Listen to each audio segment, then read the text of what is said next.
하겠습니다.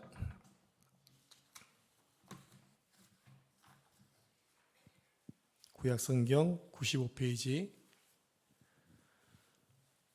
출애굽기 10장 1절로 20절 말씀을 한 절씩 교독하겠습니다. 여호와께서 모세에게 이르시되 바로에게로 들어가라. 내가 그의 마음과 그의 신하들의 마음을 완강하게 함은 나의 표징을 그들 중에 보이기 위함이며 내가 애굽에서 행한 일들 곧 내가 그들 가운데서 행한 표징을 내 아들과 내 자손의 귀에 전하기 위함이라. 너희는 내가 여호와인 줄을 알리라. 모세와 아론이 바로에게 들어가서 그에게 이르되 히브리 사람의 하나님 여호와께서 말씀하시기를 내가 어느 때까지 내 앞에 겸비하지 아니하겠느냐. 내 백성을 보내라. 그들이 나를 섬길 것이라. 내가 만일 내 백성 보내기를 거절하면 내일 내가 메뚜기를 내 경내에 들어가게 하리니 메뚜기가 지면을 덮여서 사람이 땅을 볼 수 없을 것이라. 메뚜기가 내게 남은 그것 곧 우박을 멸하고 남은 것을 먹으며 너희를 위하여 들에서 자라나는 모든 나무를 먹을 것이며 또 내 집들과 내 모든 신하의 집들과 모든 애굽 사람의 집들에 가득하리니 이는 내 아버지와 내 조상이 이 땅에 있었던 그날로부터 오늘까지 보지 못한 것. 바로의 신하들이 그에게 말하되 어느 때까지 이 사람이 우리의 함정이 되리이까. 그 사람들을 보내어 그들의 하나님 여호와를 섬기게 하소서. 왕은 아직도 애굽이 망한 줄을 알지 못하시나이까 하고 모세와 아론을 바로에게로 다시 데려오니 바로가 그들에게 이르되 가서 너희의 하나님 여호와를 섬기라. 갈 자는 누구냐.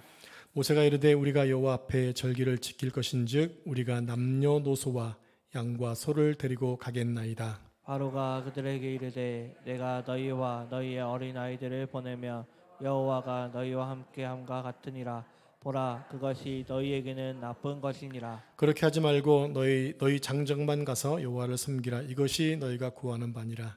이에 그들이 바로 앞에서 쫓겨나니라. 여호와께서 모세에게 이르시되 애굽 땅 위에 내 손을 내밀어 메뚜기를 애굽 땅에 올라오게 하여 우박에 상하지 아니한 밭의 모든 채소를 먹게 하라. 모세가 애굽 땅 위에 그 지팡이를 들매 여호와께서 동풍을 일으켜 온 낮과 온 밤에 불게 하시니 아침이 되매 동풍이 메뚜기를 불어들인지라. 메뚜기가 애굽 온 땅에 이르러 그 사방에 내림에 그 피해가 심하니 이런 메뚜기는 전에도 없었고 후에도 없을 것이라. 메뚜기가 온 땅을 덮어 땅이 어둡게 되었으며 메뚜기가 우박에 상하지 아니한 밭의 채소와 나무 열매를 다 먹었으므로 애굽 온 땅에서 나무나 밭의 채소나 푸른 것은 남지 아니하였더라. 바로가 모세와 아론을 급히 불러 이르되 내가 너희의 하나님 여호와와 너희에게 죄를 지었으니 바라건대 이번만 나의 죄를 용서하고 너희 하나님 여호와께 구하여 이 죽음만은 내게서 떠나게 하라. 그가 바로에게서 나가서 여호와께 구하매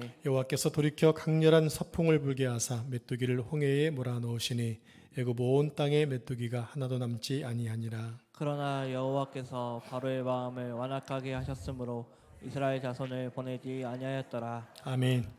이 말씀은 살아계신 하나님의 말씀입니다. 아멘. 오늘은 8번째 메뚜기 재앙에 대해서 묵상하겠습니다. 먼저 저 영상을 2개 준비한 거 있는데 먼저 보겠습니다. 하나는 열 재앙이 어떻게 순으로 이루어졌는지 보고 바로 이어서 8번째 메뚜기 재앙에 대해 잠깐만 보도록 하겠습니다.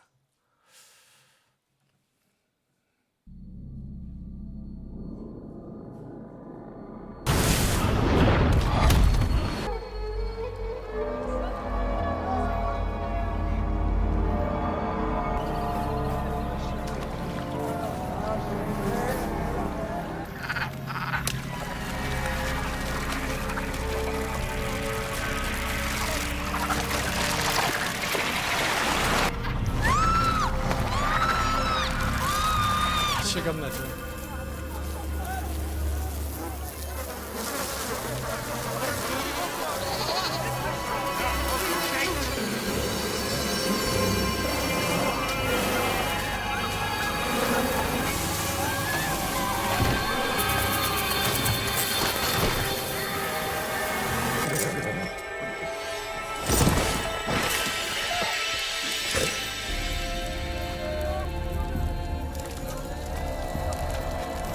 not exempt And there is some conjecture that these melodies capture like a flower. 6 small gods.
네, 10가지 재앙이 끝났습니다. 순서 다 아시겠죠? 네, 다음 재앙입니다. 메뚜기 재앙은 출애굽기 10장 1절부터 20절에 기록된 8번째 재앙입니다. 하나님이 모세를 통해 동풍을 보내 메뚜기 떼가 애굽 전역에 퍼지게 하셨습니다. 메뚜기 떼는 남아있던 모든 식물과 과일을 먹어 치워 애굽 땅을 황폐하게 만들었습니다. 이는 곤충의 여신 세르케트의 무력함을 드러냈습니다. 세르케트는 곤충을 통해 보호와 치유를 상징하지만 메뚜기 재앙은 그녀의 권위를 무너뜨렸습니다. 파라오는 모세에게 메뚜기 떼를 제거해달라고 요청하며 이스라엘 백성을 보내겠다고 약속했으나 재앙이 사라지자 다시 마음을 바꾸고 약속을 지키지 않았습니다. 이 재앙은 하나님이 애굽의 신들과 권력 구조를 무력화시키고 이스라엘 백성을 해방시키기 위한 하나님의 계획의 일부임을 보여줍니다. 여덟 번째, 누구를, 어떤 신을 무력화시키기 위함이라고 했다고 그랬죠? 나왔잖아요. 메뚜기 그 신, 누구 신? 곤충의 신. 세르키트라고 하는. 좀 어렵죠? 네, 이번 여덟 번째 재앙에도 뭐가 있습니까? 경고가 있습니다. 경고가 있다는 얘기는 돌이키면 재앙이 임하지 않을 수도 있다는 얘기입니다. 그런데 바로는 이번에도 하나님의 경고를 무시합니다. 그래서 앞에 보신 영상처럼 메뚜기 떼의 침공을 받게 됩니다. 메뚜기 떼가 우바국 재앙으로 남은 채소들을 전부 먹어치웠습니다. 결국 바로의 신하들의 말처럼 애굽이 망해가고 있습니다. 자, 출애굽기는 이스라엘의 구원자 하나님을 강조하고 있는데요. 하나님은 바로의 압제와 또 폭력으로부터 당신의 백성을 보호하고 지키시며 구원해 내셨습니다. 이번에도 애굽에 메뚜기가 왔을 때 어디는 또 피해 갔나요? 그런 말은 나오지 않았지만 우리는 알고 있죠. 이미 여러 번, 네 번째 재앙부터 이렇게 구별됐기 때문에. 그러면 신기하잖아요. 똑같이 날아가는데 여기가 고센 땅이면 어떻게 메뚜기가 피해갑니까? 뒤에 하나님의 보호하심이라는 것입니다. 하나님이 여러분들도 이렇게 보호해 주실 줄 믿습니다. 저는 찬송가 중에 이런 찬송가가 있어요. 메마른 땅을 종일 걸어가도 나 피곤치 아니하며 저 위험한 곳 내가 이를 때면 주 손으로 있잖아요.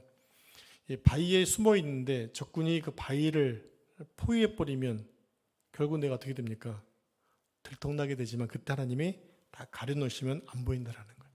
전 그게 너무너무 감동스럽고 좀 좋아요.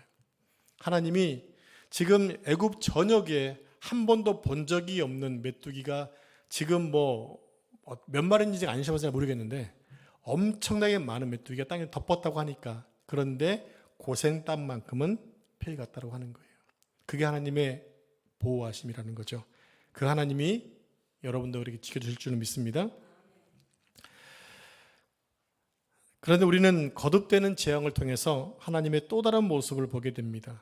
바로 창조주 하나님을 보게 되는 거예요. 하나님은 자연의 질서를 마음대로 주장하십니다. 그래서 피, 개구리, 이 전염병, 종기, 우박, 메뚜기와 같은 재앙들을 내리기도 하시고 거두기도 하시는 거예요. 그럴 때 오늘 보시니까 뭡니까? 동풍이 불었다. 이게 밤새도록 동풍이 불었다. 메뚜기를 몰아낸 거예요. 그리고 또 서풍을 불어서 또 뭐합니까? 홍해로 집어넣습니다. 하나님 바람도 이용하시고 물도 사용하신다는 얘기입니다. 왜 그렇습니까? 모든 것이 다 하나님께서 창조하신 것이기 때문에. 하나님은 자연계를 다스리고 통치하십니다. 구원자 하나님은 곧 창조자 하나님이심을 오늘 말씀을 통해 볼 수가 있다라는 거죠. 자, 본문 1절 말씀을 같이 합독하겠습니다. 1절 시작.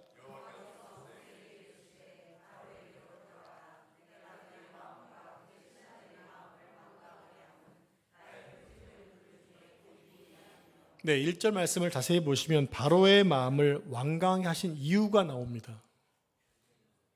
바로의 마음을 완강히 한 이유가 뭡니까? 계속 그렇게 반복해서 재앙이 반복하는 이유가 뭐냐면 하나님을 나타내시기 위함이에요. 결국 이것은 우리에게도 도움이 되는 거예요. 하나님을 믿는 사람에게도 도움이 됩니다. 아, 내가 믿는 하나님은 천지를 창조하신 분이시고 나를 보호하신 분이라는 느끼는 거예요. 그리고 하나님의 하나님 되심을 드러내는 일꾼으로 지금 모세를 사용하고 계십니다. 그렇다면 바로는 왜 이스라엘 백성들을 내보내지 않으려고 이렇게 애쓰고 있는 것일까요? 지금 계속 애굽이 지금 하나씩 하나씩 망가지고 있잖아요. 그럼에도 불구하고 이스라엘을 내보내지 않는 이유가 어디 있냐면 애굽의 경제적인 이익 때문에 그래요. 이스라엘 백성을 내보내면 애굽 경제에 큰 손실이 오게 됩니다. 노동 인구를 자그마치 60만 명 이상을 내보내는 거예요. 여러분 60만 명? 와, 그 어마어마한 노동력 아닙니까? 거기에 또 아내까지 포함하면 120만 명이에요. 그들이 일을 해낼 때 엄청난 양이었을 텐데 그것이 빠져나가 버리면 애굽의 경제는 상당한 손실을 입을 수 있다는 거죠. 그것을 지금 바로가 알고 있는 거예요. 그러니까 애굽 사람들이 편하게 누리고 즐기고 부릴 사람이 없어져 버리는 거예요. 불편해지는 거예요. 그런 의미에서 바로는 물욕에 사로잡힌 사람이었다는 것입니다. 그럼 모세는 어떤 사람입니까? 그런 하나님의 명을 받은 사람입니다. 개인의 이익을 위해 싸우는 것이 아니라 하나님의 명령에 따라 움직이는 사람이었어요. 그러나 바로는 하나님의 명령이 무엇인지를 생각하지 않습니다. 관심을 두지 않습니다. 그는 오직 자기의 이득과 자기 욕심만을 채우는데 급급했다고 하는 겁니다. 바로는 물질에 관심 있는 사람이고 그 재물욕은 하나님의 말씀을 거스르고 죄에 빠지게 했다라는 거죠. 그러니까 모세는 지금 하나님의 명령을 받아서 이 바로의 탐심과 싸우고 있는 것입니다. 바로의 물욕이 이스라엘 백성들을 학대했고 그들이 놓아주지 않았기 때문에 그래요. 바로는 욕심에 사로잡힌 사람, 눈앞에 보이는 이득만 따지는 사람이었습니다. 이스라엘을 생명으로 보지 않아요. 보통 이렇게 주인들이 노예에 대해서 그렇게 취급하는 경향이 옛날부터 있었던 것 같습니다. 그냥 노예는 재산 목록일 뿐이에요. 그가 어떻게 병이 들어도 죽어도 관심이 없어요. 그런데 예수님 시대에 보면 한 백부장이 자기의 종이 중풍병 걸렸다고 그 치료를 위해 달려와서 예수님께 무릎 꿇었던 백부장 칭찬받잖아요. 그런 사람도 간혹 있는데 대부분이 다 종들은 재산 목록이었다라는 얘기죠. 그러니까 사람의 생명을 무가치하게 여기는 것입니다. 근데 이것이 과거에만 있었나요? 지금도 여전히 사람의 생명을 우습게 여기는 사람들이 많이 있잖아요. 바로는 욕심에 사로잡힌 사람이었고 눈앞에 이익만 따지는 사람이었습니다.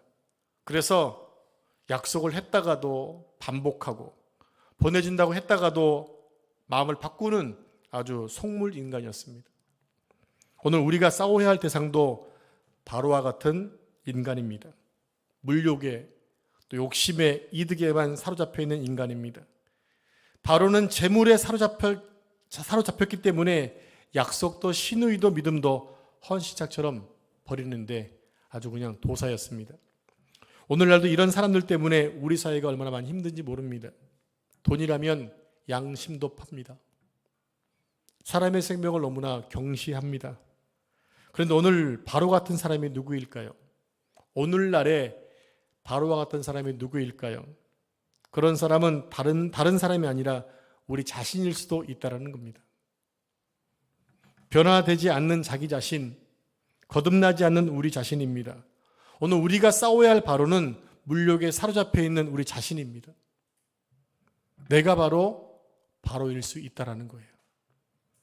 바로처럼 내가 주인 되어 사는 삶, 내가 왕이 되어 사는 삶, 이 사람들이 바로 바로와 동일한 사람입니다. 이 사람은 자기 것을 포기하지 않고 스스로 올무가 되는 사람, 계속해서 모으기만 하는 거죠. 잃은 사람은 신경 쓰지도 않고 자기 것만 채우는 사람이 있다는 것입니다. 그리고 결국 망해가는 거죠. 하나님이 그 사람을 축복하지 않기 때문입니다. 여러분, 지금 우리가 연약하고 또 부족해도 하나님이 함께 하신다면 소망이 있습니다. 그러나 아무리 잘 나가도 하나님이 함께 하지 않으면 결국 망한다라는 거예요. 사랑하는 여러분, 여러분은 하나님의 말씀에 순종하고 계십니까? 아니면 자기 이익만 추구하고 있습니까? 여러분, 우리는 아직도 여전히 바로일 수 있습니다. 우리가 아직도 육에 사로잡혀 있다면 우리는 바로입니다. 이러면 우리는 결국 망하게 됩니다. 욕심에 사로잡혀서 자기 배만 불리는데 혈안이 되어 있다면 결국 암세포가 그 사람을 죽음으로 몰고 가듯이 우리가 그런 자가 될 수 있다는 사실을 기억을 해야 합니다. 그래서 오늘 본문에 보면 이 바로의 신하들이 바로에게 항의하고 있습니다. 자, 7절 하반절 말씀을 같이 합독하겠습니다. 시작. 왕은 아직도 애굽이 망한 줄을 알지 못하시나이까. 여러분, 물질이 문제가 아니라 우리의 마음이 문제입니다. 물질을 사랑하고 물질의 욕심을 부리는 탐심이 문제라는 겁니다. 그것을 포기하지 못하면 결국 망하게 됩니다. 한마디로 지옥 간다는 것입니다. 재물을, 정욕을 포기하지 못하는 삶, 그 자체가 바로 지옥이기 때문에 그렇습니다. 영적으로 애굽은 세상을 의미하고 바로는 악한 권세와 어둠의 권세를 의미합니다. 애굽은 바로 제약의 세상이었어요. 그래서 족장시대를 보면 자꾸 팔레스타인에 문제가 생기고 흉년이 온다거나 가뭄이 오면 어디를 바라봤나요? 애굽을 바라봤어요. 아브라함도 애굽으로 내려갔던 적이 있었고, 또 그의 아들 이삭도 애굽으로 내려갔고, 또 그의 손주 야곱도 내려갔잖아요. 왜냐하면 애굽에는 항상 곡식이 있었거든요.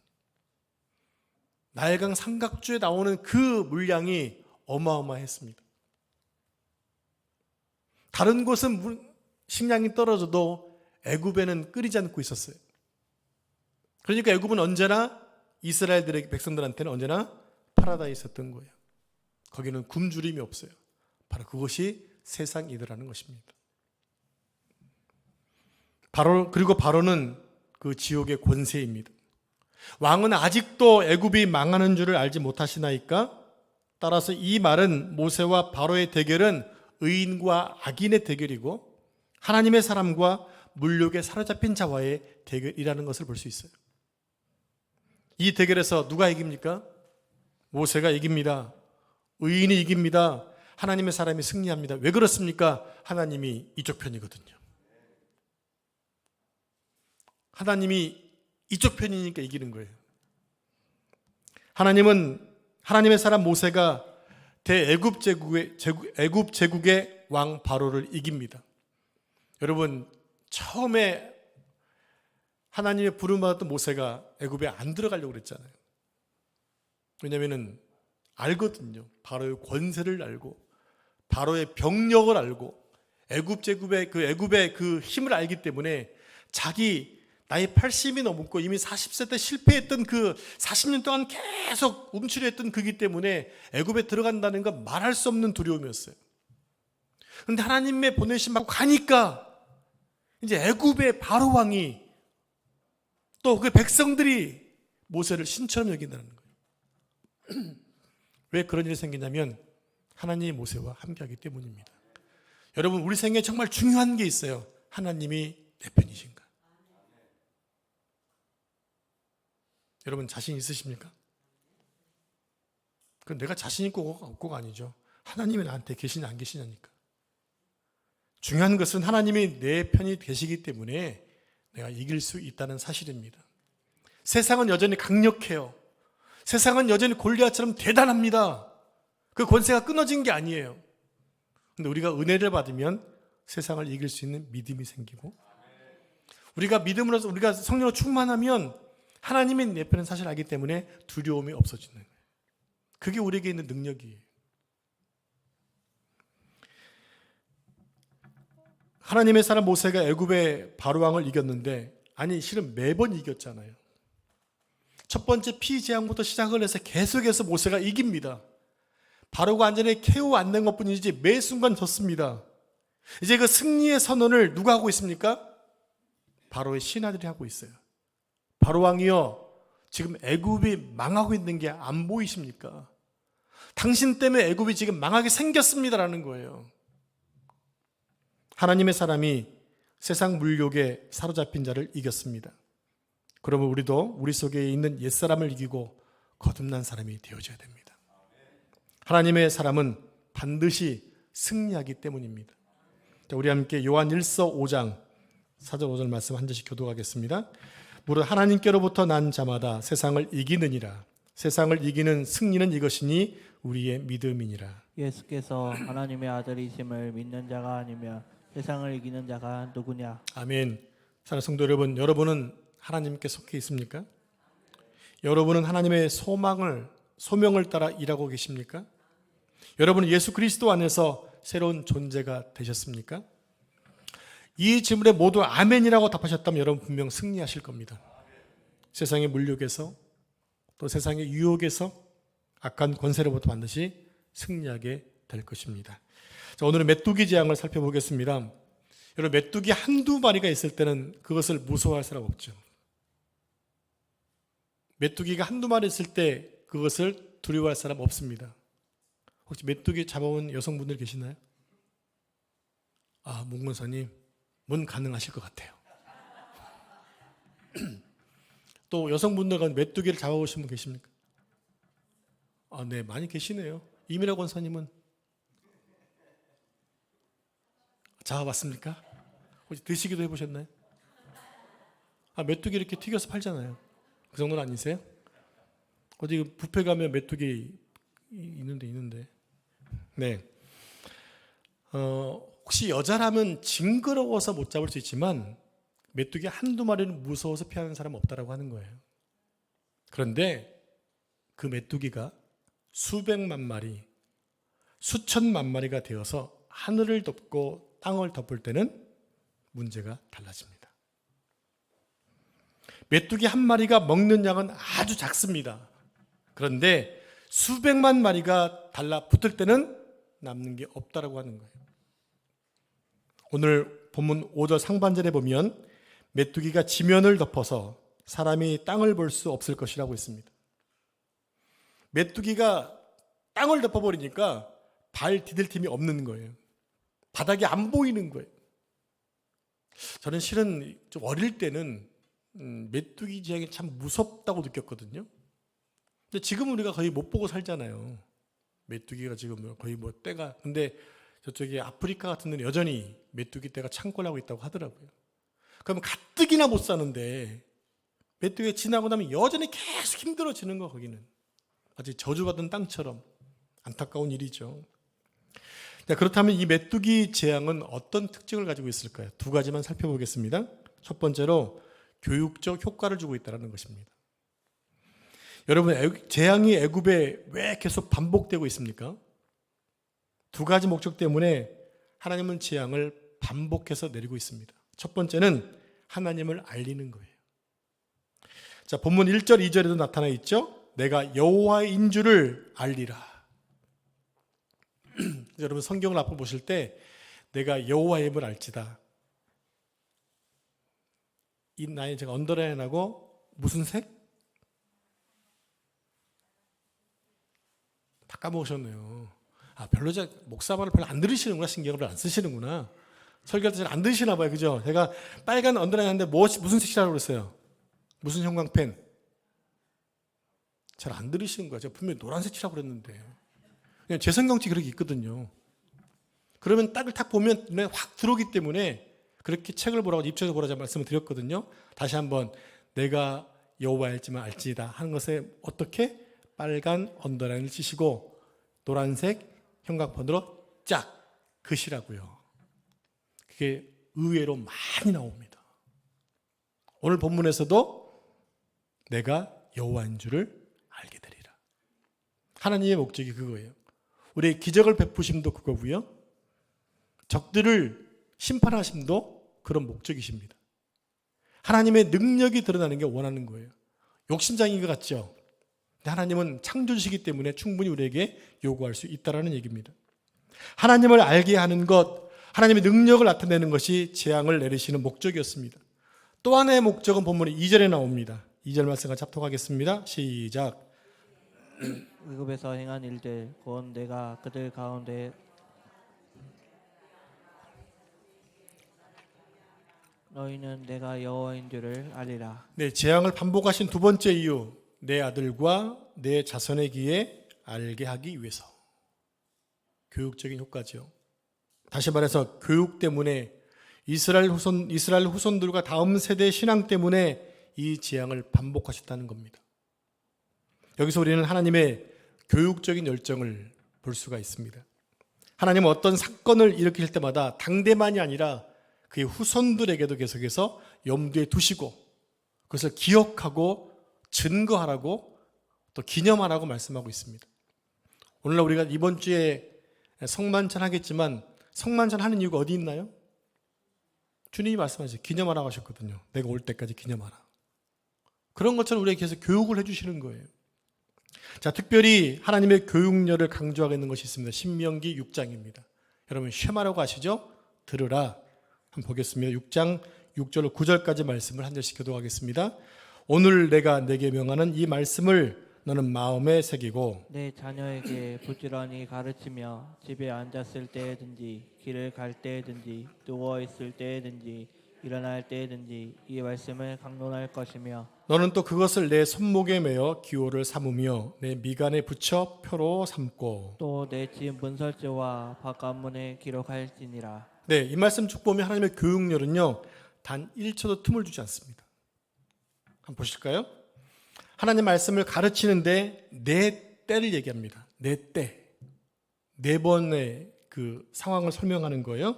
내 때가 언제냐면 집에 앉아 있을 때. 앉아 있을 때, 길을 갈 때, 그리고 누워 있을 때. 뭡니까? 잠잘 때라는 얘기입니다. 또 하나, 잠에서 깨어나 일어날 때입니다. 이게 내 때예요. 거의 하루 종일입니다. 하루 종일 뭐 하라는 얘기입니까? 하나님 말씀을 계속해서 가르치라는 거예요. 자녀에게 알려주라는 거예요. 그러니까 이스라엘 백성들은 어릴 때부터 말씀을 많이 외우는 그 능력이 있었던 것 같아요.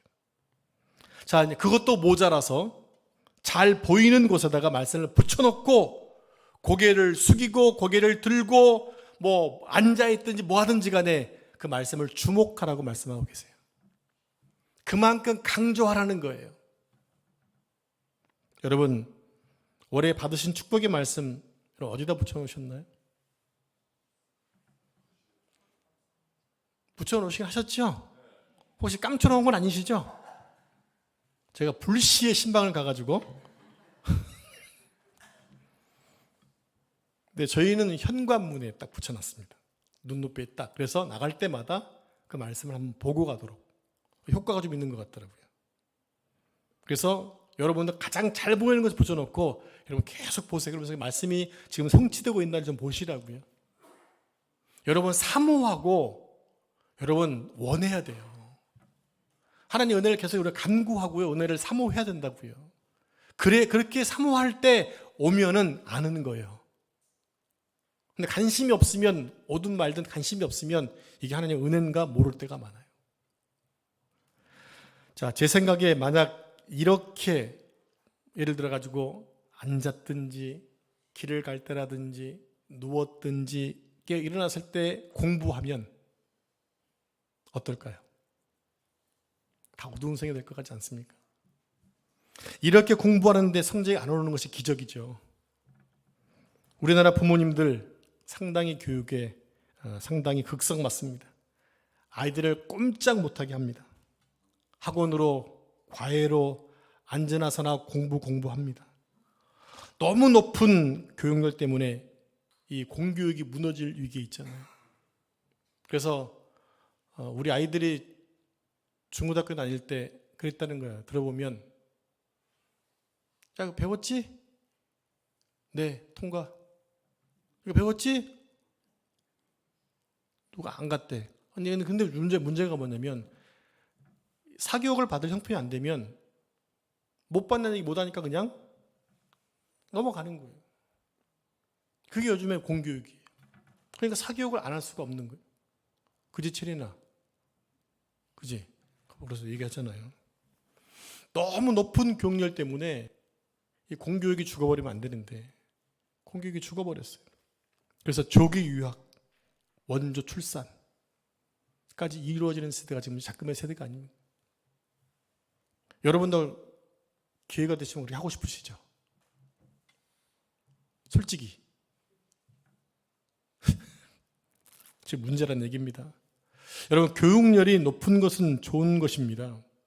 잘 가르쳐서 훌륭한 사람 만들겠다는 데 나쁠 게 없잖아요. 그런데 문제는 방법입니다. 방법이 좋아야 목적을 달성할 수 있어요. 방법이 잘못되면 오히려 아이를 망칠 수 있습니다.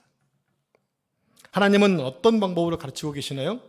하나님의 교육 방법은 지식적이고 사변적인 것이 아니라 구체적이고 보여주는 교육이었어요. 즉 시청각 교육이었다고요. 하나님은 우리의 일상 삶 속에서 그리고 일어나는 사건들 속에서 하나님을 체험하게 하십니다. 하나님이 일하신 거구나. 하나님이 역사하신 거구나. 눈으로 보게 하십니다. 지식 위주가 아니었어요. 주입식 교육이 아니었어요. 삶으로 보여주는 교육이었어요. 사건 속에서 체험할 수 있는 교육이었다고요. 그래서 하나님은 홍해 앞에 있는 백성들에게 모세가 말하잖아요. 너희는 가만히 있어 내가 하나님 됨을 볼지어다라고 말씀하시잖아요. 그렇게 말씀을 선포하고 지팡이를 홍해에 내디니까 어떤 형상이 있었습니까? 밤새 그 동풍이 불어와가지고 홍해를 말려버렸잖아요. 눈으로 보게 하는 거예요. 그런 역사를 참 볼 수 있다는 게 얼마나 기적적인 일일까요? 못 본 것이 아쉽긴 하지만 우리는 성경을 통해 볼 수 있지 않습니까? 우리의 믿음이 훨씬 더 좋은 거예요. 그것만 봐도 믿을 수 있으니까. 또 하나님의 교육은 반복적입니다. 애굽에 왜 이런 재앙들이 반복되는 것일까요? 재앙이 반복되는 것은 교육적 목표가 있기 때문입니다. 한 번 교육으로 완성되지 않아요. 자꾸 반복하는 거예요. 교육은 반복해야 효과가 있습니다. 요즘 여러분 성경 잘 읽으시면 안 외워지시죠? 외우기는커녕 내가 뭐 봤나 그러잖아요. 너무 감사한 게 저만이 그렇지 않더라고. 물어보면 다 그렇더라고. 이정희 집사님도 그러세요? 벌써요? 그러니까 이정희 집사님도 유예되시는 분들은 걱정 안 하셔도 됩니다. 자유하십시오. 그래서 재앙이 반복되고 있는 겁니다. 자꾸 까먹으니까 계속 익숙하게 보여주는 거죠. 그 반복을 통해서 역사를 주관하시는 하나님을 체험하라는 거예요. 여러분, 우리가 누구 한 명을 만난다는 것은 놀라운 축복입니다.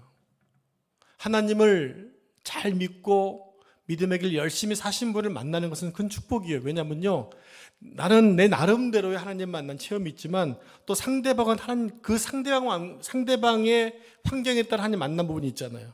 그러니까 그분과 교제하면 나도 그 간접적으로 그분 하나님을 경험하게 되는 거예요.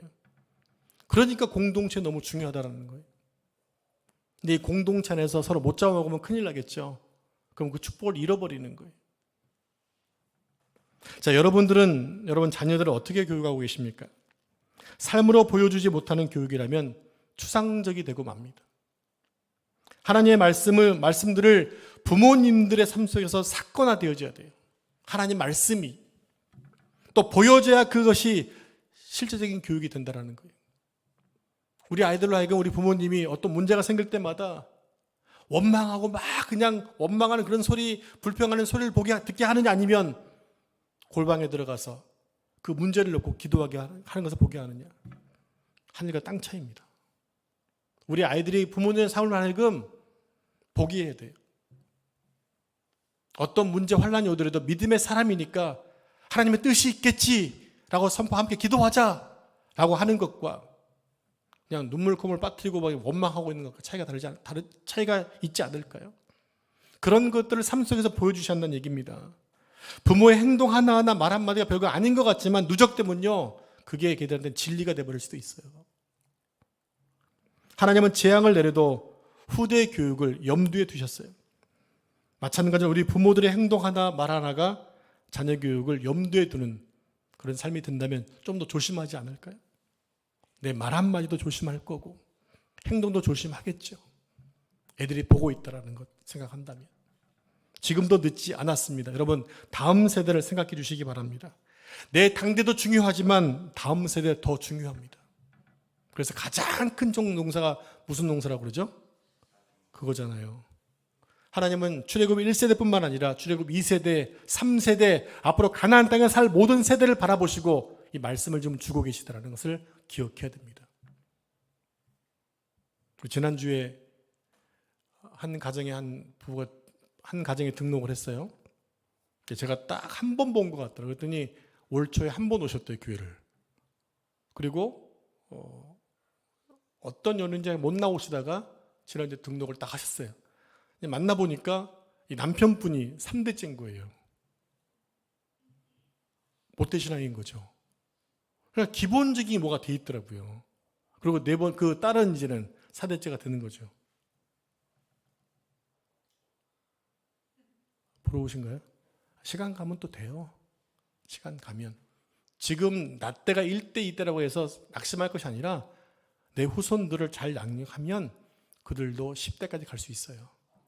그것을 바라보시고 계속해서 믿음의 길을 잘 가시는 게 중요합니다. 자, 두 번째로 메뚜기 재앙의 특별한 점이 뭐냐면 바로의 신하들이 바로에게 더 이상 동조하지 않고 있다는 거예요. 압력을 가하고 있어요. 전하, 지금 애굽이 망하는 거 보이지 않습니까? 이렇게 하는 거죠. 이게 뭐 들어있잖아요, 뭔가.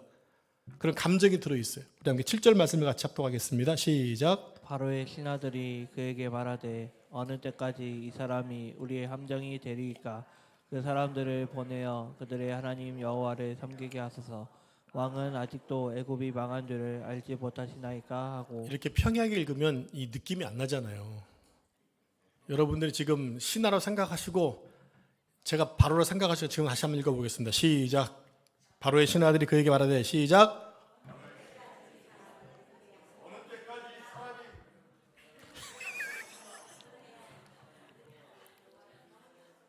어떻게 그 감정이 느껴지시나요?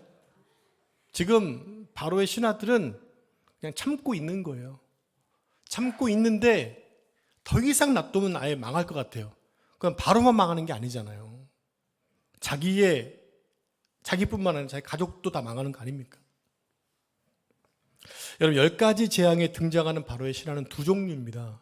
하나는 요술사들이고 하나는 신하들입니다. 근데 이미 재앙이 반복되면서 악질부터가 시작을 해가지고 이 마주 요술사들은 없어져 버려요. 떠나가 버리는 거죠. 그러나 이제 말 그대로 행정적인 바로와 함께 행정적 일을 하는 신하들은 남아 있습니다. 근데 그들마저 동요하기 시작하는 거예요. 왜 그들도 피해를 입었을 거 아닙니까? 그러니까 지금 애굽의 관료들과 바로왕 사이에 금이 가고 있는 거예요. 이렇게 문제가 생긴 이유는 계속되는 재앙 때문이기도 했지만 그 이면에는 이스라엘을 보는 눈이 이제 바뀌기 시작을 하는 거예요. 이스라엘을 보는 시각들이 바뀌어지고 있다고요. 자, 7절 상반절을 보면 바로의 신하들이 그에게 말하되 어느 때까지 이 사람이 우리의 함정이 되리이까라고 말하고 있어요. 지금 바로의 신하들은 이스라엘을 함정이라고 표현하고 있다는 얘기입니다. 함정은 뭡니까? 무엇인가를 거기 빠뜨려서 내가 원하는 것들을 추구하는 것이 함정이잖아요. 함정에 빠뜨려서 곤란하게 만들어서 내 이익을 치다가는 거 아닙니까? 근데 지금 이스라엘이 자기들에게 함정이 되고 있다는 얘기예요. 그동안은 내가 이스라엘을 갖다 이렇게 압박하고 겁박해서 많은 걸 얻어먹었지만 이제는 그 반대가 되고 있다는 얘기예요. 전에는 그들이 이스라엘 노동력이 애굽에 많은 경제 이익을 주는 존재로 생각했습니다. 그런데 이제는 신하들이 느끼는 겁니다. 인식이 바뀐 거예요. 그들이 함정이다. 이스라엘이 애굽의 경제적 이득을 창출해내는 존재가 아니라 자기들을 망하게 하는 함정이라고 지금 신하들이 왕에게 얘기하고 있어요.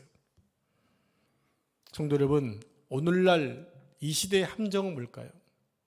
가장 큰 함정은 바로 물질입니다.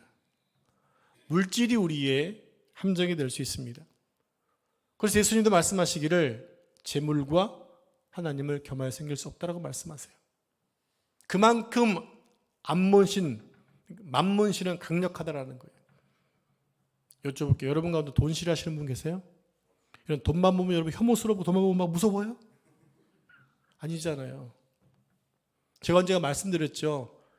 한 번에 11조를 세는 사람이 70 몇 명 됐던 그 록펠레 그 비서들이 한 회장이 물으니까 회장님 소원이 있다면 뭡니까? 조금만 더 갖다고. 그게 사람 욕심이란 말이에요. 그 정도면 될 것 같은데 여전히 더 가지려고 하는 것이 함정이라는 거죠. 재물은 영혼을 파멸시킬 수 있는 함정이 될 수 있습니다. 성경은 말합니다. 돈은 일만하게 뿌리다. 모든 죄를 일으키는 근본이 바로 이 돈이라는 거예요. 그래서 바울은 디모데에게 이런 말을 합니다. 우리 함께 디모데전서 6장 8절 말씀을 읽고 말씀을 마치도록 하겠습니다. 같이 읽겠습니다. 시작. 먹을 것과 입을 것이 있은즉 족한 줄로 알 것이니라. 아멘. 여러분 소원이십니까? 대답 금방 못 하시잖아요. 여러분 옛날하고 너무나 많은 시대가 돼버렸으니까 지금 우리에게는 저축해 놓은 게 있잖아요. 지금 한 달, 두 달 정도는 이렇게 못 벌어도 먹고 살 수 있는 능력들은 갖고 계시죠? 안 되면 집 팔면 되잖아요. 잉여 생산물 있다라는 거예요. 근데 옛날에는 그게 없었어요. 그러니까 지금 2000년 전에 이 말씀했을 때 이게 얼마나 무서운 말인데요. 우리가 먹을 것과 입을 것이 있은즉 족한 줄로 알아? 왜? 그 당시에 굶는 게 거의 그냥 늘 있었던 일이니까. 그 가운데 먹을 게 있었다는 것은 너무 좋은 일이죠. 그러니까 족한 줄로 여기라 말하고 있는 거예요. 그러면서 그의 이런 말씀하십니다. 부하려 하는 자들은 시험과 올무와 여러 가지 어리석고 해로운 욕심에 떨어져서 망하게 된다. 얘기하고 있어요. 여러분, 물질은 너무 귀하고 소중합니다. 큰일도 할 수 있습니다. 그러나 거기에 우리가 종이 되어버리면 우리의 영혼은 망가질 수 있다는 사실을 기억하시고 여러분의 삶을 창조주 하나님께서 설계하고 계심을 믿으시기 바랍니다. 공급자 되신 하나님께서 여러분의 삶을 책임지고 계심을 믿으시기를 바랍니다. 오늘도 우리의 삶을 통해 하나님만의 증거되는 삶을 사시기를 축복합니다. 기도하겠습니다. 주님 감사합니다. 오늘 메뚜기 재앙을 통해서 교훈하신 하나님의 음성을 들었습니다. 하나님은 여전히 살아계셔서 백성들 하여금 교육과 또 살아계심을 계속 증거하고 계시고 또 우리에게 욕심이 아닌 하나님만을 사랑하는 것으로 결론 맺어주시니 감사합니다.